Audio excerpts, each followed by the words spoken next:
Class లో December prelims mains కొత్త class start అవుతుంది. ఈ నెంబర్ కి కాల్ చేసి రిజిస్టర్ అవ్వండి. లిమిటెడ్ సీట్స్ ఉన్నాయి. దయచేసి అర్థం చేసుకోండి. ఈ మీటింగ్ కి ముందు లాయర్స్ మాట్లాడారు. మీరు క్వశ్చన్ అండ్ ఆన్సర్స్ అడిగినప్పుడు వారు అడిగే ప్రశ్నలకి మీరు చెప్పే సమాధానంలో ఏదైనా లీగల్ ప్రాబ్లం రావడానికి అన్ని అవకాశాలు ఉన్నాయి. దయచేసి మీరు మాట్లాడాలనుకుంది ఏంటో వారు చెప్పారు. ఆ మాట్లాడాలనుకుంది మాత్రమే మాట్లాడండి అని అన్నారు. ఇది మీ క్వశ్చన్స్ జాడ్జ్ చేయడానికి కాదు. దయచేసి అర్థం చేసుకోండి.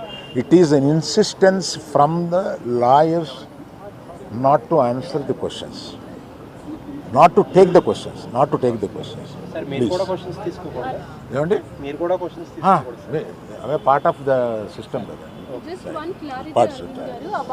No, let me, I wanted to tell something. Let me complete.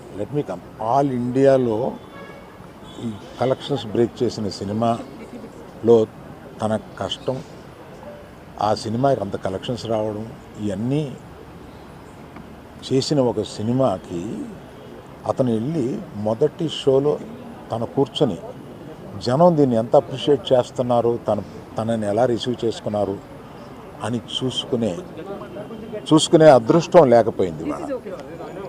Because of an unfortunate incident he had to come back. ఆ తర్వాత ఒక తండ్రిగా నాకు ఇంత సాధించి ఇంత పెద్ద సినిమా తీసిన అతను లాస్ట్ 2 వీక్స్గా ఈ గార్డెన్లో మూల కూర్చుని ఉంటున్నాడు. రోజు ఆ పైన ఉంటున్నాడు, లేకపోతే ఇక్కడ ఉంటున్నాడు. నేను ఒకసారి ఈ గార్డెన్ దగ్గరికి వచ్చి, ఏంటయ్యా ఇట్లా ఉంటావు నువ్వు, వెళ్ళి ఫ్రెండ్స్ దగ్గరికన్నా వెళ్ళు, లేకపోతే ఏదైనా ఊరన్నా వెళ్ళు, ఏదైనా బ్రేక్ తీసుకో, ఇందులోనే ఉండి నువ్వు ఇట్లాగ మరోజుగా ఇలా కూర్చుని ఉంటావు, దేశం అంతా నీ సినిమాని సెలబ్రేట్ చేసుకుంటుంటే నువ్వు ఇట్లా కూర్చుని ఉంటావు అంటే, సో అన్ఫార్చునేట్ ఇన్సిడెంట్ కరెక్ట్గా ఇప్పుడు జరిగింది. We don't know why, but the nature did it like that.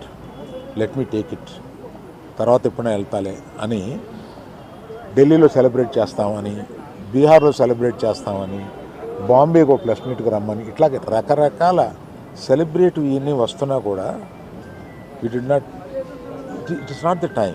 It is ఒక ఫ్యామిలీ, అందులో తన అభిమానుల ఫ్యామిలీలా అయిపోయినందువల్ల అతన్ని చూస్తుంటే నాకే కడుపు తరుపుకుంటుంది. ఎందుకంటే మీరు కూడా ఒకటి అర్థం చేసుకోండి, 22 సంవత్సరాలు తను కష్టపడి ఈ పేరు సంపాదించుకున్నాడు. ఇది ఒక రోజుతో వచ్చింది కాదు, ఒక సినిమాతో వచ్చింది కాదు, ఒక ప్రెస్ మీట్తో వచ్చింది కాదు, ఒక ఇన్సిడెంట్తో వచ్చింది కాదు. ఇది క్రమక్రమంగా అతను బిల్డప్ చేసుకున్నాడు. ఆ బిల్డప్ చేసుకోవడం కాదు, 3 జనరేషన్స్ నుంచి వస్తుంది. మీరు ఎప్పుడైనా 3 జనరేషన్స్ని చూశారు? ఎప్పుడైనా మేము ఇట్లాంటి బ్లేమ్ తీసుకున్నామా? మేము ఇలా బిహేవ్ చేస్తామా? ఇలా ఇర్రేషనల్గా ఉంటామా? మీరే అర్థం చేసుకోండి. ఎందుకంటే మేము ఎటువంటి మనుషులు అనేది పబ్లిక్కి మీకు తెలుసు, మీరు చూస్తున్నారు, మమ్మల్ని అందరినీ చూస్తున్నారు. మేము మీ కళ్ళ నుంచి ఎవరూ తప్పించుకోలేము. అటువంటిది ఇటువంటి ఒక ఫాల్స్ ఇన్ఫర్మేషన్ తోటి ఒకరు మాట్లాడుతుంటే అది బాధేసింది వాళ్ళు చూస్తే.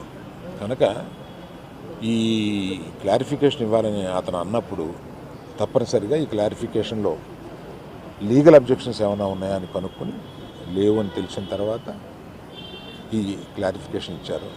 దయచేసి ప్రెస్ వారు, ప్రజలు మీరంతా ఆదరిస్తే, మీ అభిమానంతో పైకి వచ్చిన కుటుంబమే, ఆ అభిమానాన్ని అర్థం చేసుకుని ఇలాగే కంటిన్యూ చేయమని నేను కోరుతున్నాను. Thank you sir.